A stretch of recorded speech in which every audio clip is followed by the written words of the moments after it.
নমস্কার বন্ধুরা, আপনারা দেখছেন গ্রন্থের নাম সনাতন ধর্মই বৌদ্ধ ধর্ম। এই গ্রন্থের লেখক হচ্ছেন বিজুটাই মহাশয়। তিনি একজন লেখক, তার সাথে সমাজকর্মী নামেও খুবই পরিচিত। তো আমরা ওনার কাছ থেকে এই বই সম্পর্কে কিছু তথ্য জেনে নেব। হ্যাঁ স্যার, আমরা বর্তমানে দেখছি যে ব্রাহ্মণ্য ধর্মে বিশ্বাসী মনোবাদীরা তারা এখন হিন্দু শব্দটাকে সনাতন ধর্মে কনভার্ট করে প্রচার করতে চাইছে, এবং তারা বোঝাতে চাইছে যে হিন্দু ধর্মটা নাকি সনাতন ধর্ম। তো আপনার সাথে পরিচিতি সূত্রে কিংবা সোশ্যাল মিডিয়া সূত্রে আমি এই বইয়ের বিজ্ঞাপনটা দেখলাম, সনাতন ধর্মই বৌদ্ধ ধর্ম। তো আপনার কি এমন মনে হলো যে এই সাম্প্রতিক সময়ে যেখানে সবাই বলছে যে হিন্দু ধর্ম সনাতন ধর্ম বলে তারা পরিচিতি করানোর চেষ্টা করছে বা সেই রকম ধরনের ট্যাগ লাগানোর চেষ্টা করছে সনাতন শব্দের ওপরে, সেই মুহূর্তে দাঁড়িয়ে আপনার কি এমন মনে হলো যে না, এই বৌদ্ধ ধর্মই আমাদের আদি চিরন্তন সনাতন ধর্ম? এই বিষয়ে যদি আপনি কিছু বলেন। দেখো, প্রথম যে বিষয়টা পরিষ্কার হওয়া দরকার সেটা হচ্ছে যে ভারতবর্ষের যে প্রাচীন সংস্কৃতি, সিন্ধু হরপ্পা মহেঞ্জোদড়ো সংস্কৃতি, এবং আজকের দিনে যে তথ্যগুলো ধীরে ধীরে আমাদের সামনে উঠে আসছে, সেটা হচ্ছে গৌতম বুদ্ধ তিনি ছিলেন 28তম বুদ্ধ। অর্থাৎ তার আগে 27 জন বুদ্ধ ছিলেন। বুদ্ধ শব্দের অর্থ জ্ঞান। সেই জ্ঞানী মানুষকেই বলা হচ্ছে বৌদ্ধ। মানে বুদ্ধের ছেলে বুদ্ধ হবে এমন তো বিষয়টা না। যাকে সমাজ জ্ঞানী বলে মান্যতা দেবে তিনি বুদ্ধ বলে স্বীকৃত। এবার প্রশ্ন ওঠে, খুব মজার ব্যাপার, যে গৌতম বুদ্ধ তিনি কি বৌদ্ধ ধর্ম সৃষ্টি করেছেন? আগে এই বিষয়গুলো পরিষ্কার হতে হবে। আমরা কিন্তু সেরকম কিছু কোথাও দেখছি না। সম্রাট অশোক বৌদ্ধ দর্শন পালন করেছেন, এবং যে অশোক স্তম্ভ আজকে ভারতের জাতীয় প্রতীক, সেখানে যে চক্র, অশোক চক্র যাকে আমরা বলছি, আসলে ওটা কি? বুদ্ধের ধম্মচক্র। বুদ্ধের ধম্মচক্রকে আজকের অশোক চক্র বলা হচ্ছে ওটা। এবং এই যে ধম্ম শব্দের অর্থ কি? নৈতিকতা, নৈতিক শিক্ষা। তৎকালীন সময় যে প্রাচীন যতগুলো যে গ্রন্থ বা যে ফিলোসফি দর্শন হয়েছিল, জৈন দর্শন, বুদ্ধ দর্শন, তার মধ্যে অন্যতম চার্বাক দর্শন, সাংখ্য দর্শন, এগুলো এবং আরো অনেকগুলো দর্শন আছে, অক্ষীয় দর্শন ইত্যাদি, আক্ষীয়বাদ, অনেকগুলো দর্শন থেকে সব কিন্তু যুক্তিবাদী এবং বিজ্ঞান মনস্কতায় হয়। হ্যাঁ, সবটা সবাই সমানভাবে গ্রহণ করতে পারেনি, কারণ কি? যেমন জৈন দর্শনে একটু কঠোরতা আছে, বৌদ্ধ দর্শন হচ্ছে মধ্যপন্থা। মানে একটা মানুষ কিভাবে চলবে, প্রতিবেশীর সঙ্গে কেমন আচরণ করবে, সেই যে জিনিস, যে নৈতিক শিক্ষা, তার বাবা মার সঙ্গে কেমন আচরণ করবে, তার পুত্রের সঙ্গে কেমন আচরণ করবে, প্রতিবেশীর সঙ্গে কেমন আচরণ করবে, চারদিকের মানুষের সঙ্গে কেমন আচরণ করবে, এই বিষয়গুলো খুব পরিষ্কার ভাবে যে তৎকালীন যে গৌতম বুদ্ধ যে নৈতিক শিক্ষা অর্থাৎ ধম্ম যে শিক্ষা করছিলেন, সেখানে সেটা রক্ষা করছে। তাহলে এখানে আমরা যখন বিভিন্ন গ্রন্থ বা ইত্যাদি বহু বিষয়গুলো যখন দেখতে যাচ্ছি, তখন একটা জিনিস খুব পরিষ্কার হয় যে বলা হচ্ছে তখনকার সময়ে যেমন কতগুলো জিনিস আমাদের কাছে প্রচলিত, যে সংস্কৃত অনেক প্রাচীন বলা হচ্ছে। আচ্ছা, কোথাও কি দেখাতে পারবেন যে সংস্কৃত ভাষায় প্রাচীন কোনো গ্রন্থ আছে? এবার সেখানে বলা হচ্ছে বেদের অপর নাম শ্রুতি। হ্যাঁ, অর্থাৎ বেদ যে সংস্কৃত ভাষায়, এবং যে বলা হচ্ছে বৈদিক যুগ, এরকম কোন যুগ আছে যে যুগটিকে বৈদিক যুগ বলা হয়? এরকম কোন যুগ কি পাওয়া যাবে? যে যুগে মানুষ সংস্কৃত ভাষায় কথা বলতো, সেই পিরিয়ড আছে? সেরকম কোন পিরিয়ড কিন্তু আমরা দেখতে পাচ্ছি না। এবার যে কথা আমরা বলছি যে সনাতন যে শব্দটা কোথা থেকে আসছে? সনাতন মানে প্রাচীন, ঐতিহ্যমণ্ডিত, সেটাকে বলা হচ্ছে প্রাচীন। এবং সেই সময় বৌদ্ধ ধর্ম বলে কিছু ছিল না। আমরা বলছি বৌদ্ধ ধর্ম, কিন্তু বৌদ্ধ ধর্ম বলে কিছু ছিল না। কি ছিল তাহলে?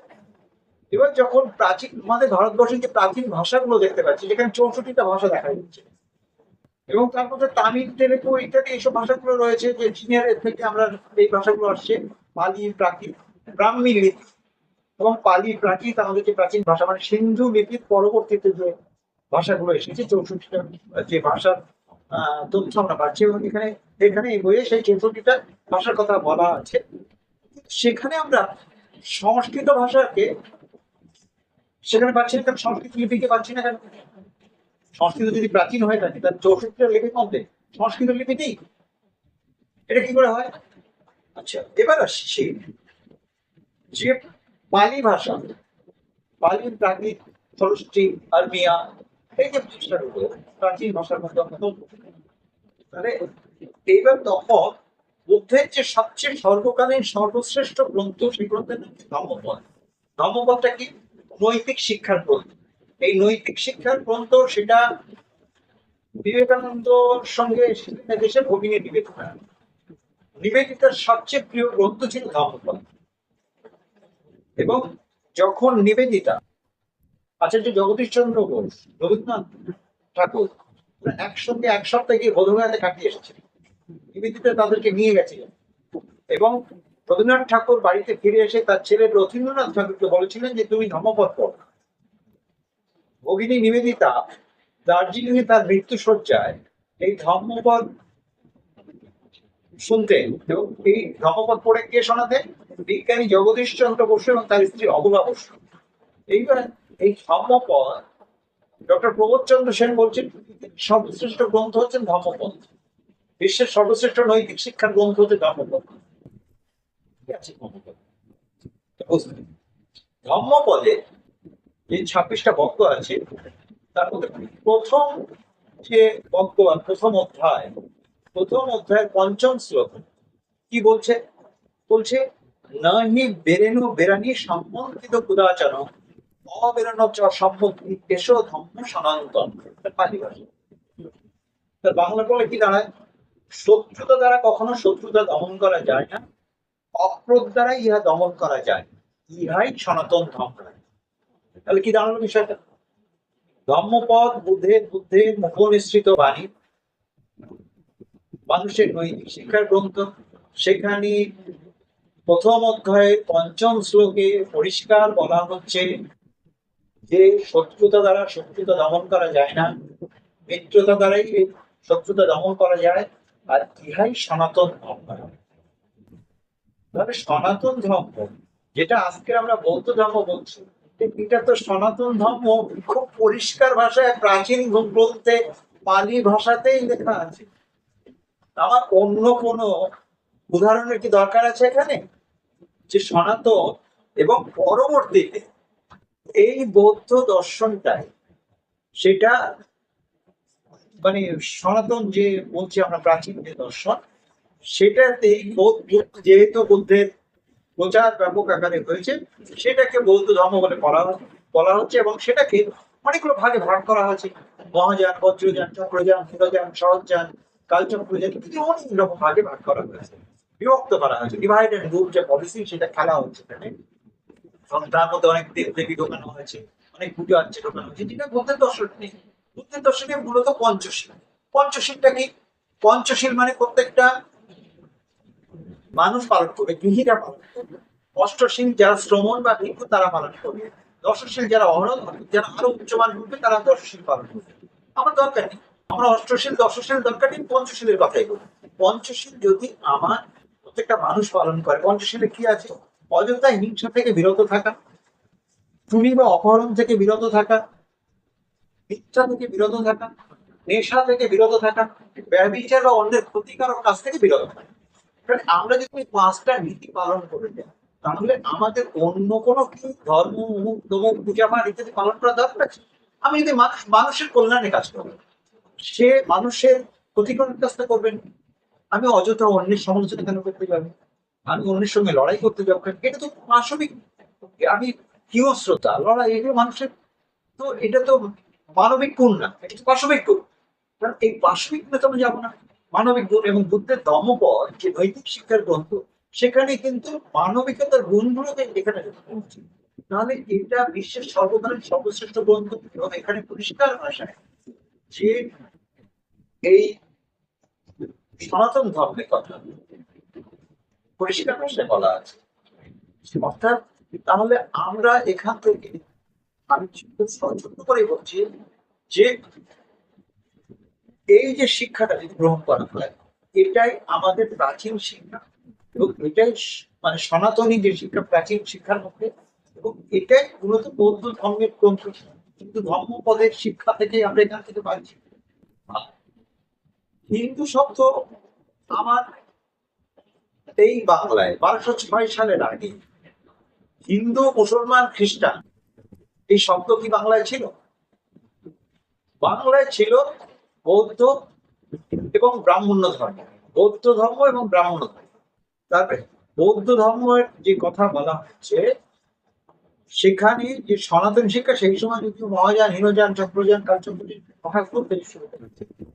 কিন্তু এই সময় বলরাজ সেন যে সেন্সাস করছেন, সেখানে কি দেখা যাচ্ছে যে 800 ঘর ব্রাহ্মণ, বাকি সব বুদ্ধিস্ট, কোটি কোটি বুদ্ধিস্ট। তাহলে বাংলার আজকের যে মানুষরা আছে, বাংলা মানে বাংলা, বিহার, উড়িষ্যা, বাংলার মানুষরা এরা সবাই বুদ্ধিস্ট ছিল। তাহলে বৌদ্ধ দর্শন ছিল ভারতবর্ষে এবং বিশেষত বাংলায়, হ্যাঁ, যেটা আর্যাবর্তের বাইরে সেই সময় 1206 সাল ইসলামিক পিরিয়ড, এবং এই ইসলামিক পিরিয়ডের পর থেকেই কিন্তু এখানে হিন্দু শব্দের প্রচলন হলো। যেমন মুসলমান শব্দ বা ইসলাম শব্দ আসলে এখানে, সেই সঙ্গে সঙ্গে বাংলায় 1206 সালের পর থেকে হিন্দু শব্দের প্রচলন হলো। আর পরবর্তীতে ব্রিটিশ আক্রমণের পরে খ্রিস্টান শব্দ আসলো। তাহলে তার আগে পর্যন্ত তো বাংলায় বৌদ্ধ দর্শন এবং আর্যদের প্রবর্তিত ব্রাহ্মণ ধর্ম, এই দুটোই ছিল। আমরা প্রাচীন বলতে বৌদ্ধ দর্শনের কথা বলি, যারা আমরা ভারতবর্ষের মূলবাসী বহুজন সমাজ, তারা আমরা এই বৌদ্ধ দর্শনকেই বুঝি। তাহলে বৌদ্ধ দর্শনটা আমাদের প্রাচীন ধর্ম এবং এটাই যে আমাদের সনাতন ধর্ম। এই সনাতন ধর্মকে অ্যাকচুয়ালি এটার সঙ্গে বুদ্ধ রিলেটেড, বুদ্ধ সম্পর্কে, তাহলে এটাই বৌদ্ধ ধর্ম। এর বাইরে তো কিছু হতে পারে না। আর এরপরে এখানে যে সমস্ত শিক্ষাগুলো দেওয়া আছে, সে অসাধারণ। এই পঞ্চশীল অষ্টাঙ্গিক মার্গের যে শিক্ষা, সেই শিক্ষা প্রত্যেকটা মানুষের জীবনে একটা বিরাট পরিবর্তন এনে দিতে পারে। এই বিষয়টা আমাদের পরিষ্কার থাকবে। আপনাকে অশেষ ধন্যবাদ। বর্তমান সময়ে এরকম একটা গুরুত্বপূর্ণ বিষয় আমাদের সামনে তুলে ধরার জন্য। আপনারা দেখতে পাচ্ছেন বইটার নাম সনাতন ধর্ম বৌদ্ধ ধর্ম। তার পিছনে মহামানব গৌতম বুদ্ধের পঞ্চশীল, তার পঞ্চশীল উল্লেখ করা আছে, যেটা মনে করি তো সমাজে এত হিংস্রতা, এত দ্বন্দ্ব থাকার কথা নয়। এখানে অষ্টাঙ্গিক মার্গ আছে। সামনের পেজেই অষ্টাঙ্গিক মার্গ আছে, এবং যে সনাতন শব্দটা প্রথম কোন গ্রন্থে উল্লিখিত আছে সেই শ্লোকটা এখানে দেওয়া আছে। আমাদের সনাতন শব্দ নিয়ে এখন যে বহুল প্রচলিত শব্দ হয়ে উঠেছে, সেই শব্দটা কোথা থেকে এসছে সেটা আমরা অনেকেই জানি না। সেটাই বইতেই সামনের পেজেই, সেই জন্য তিনি সেই শ্লোক সহ দিয়ে রেখেছেন। আগ্রহী পাঠকেরা অবশ্যই এই বইটা কিনতে পারেন, পড়তে পারেন। এই বিষয়ের, এই বইয়ের মধ্যে আরো যে সমস্ত উল্লেখযোগ্য বিষয় আলোচনা করা হয়েছে, সেই বিষয়গুলো আমরা পরবর্তী এপিসোডে পরপর করে আমাদের চ্যানেলে সেগুলো বিস্তারিত ভিডিও বানানো হবে এবং সেখানে প্রচার করার উদ্দেশ্যে দেওয়া হবে। নমস্কার, সবাই ভালো থাকবেন। ধন্যবাদ।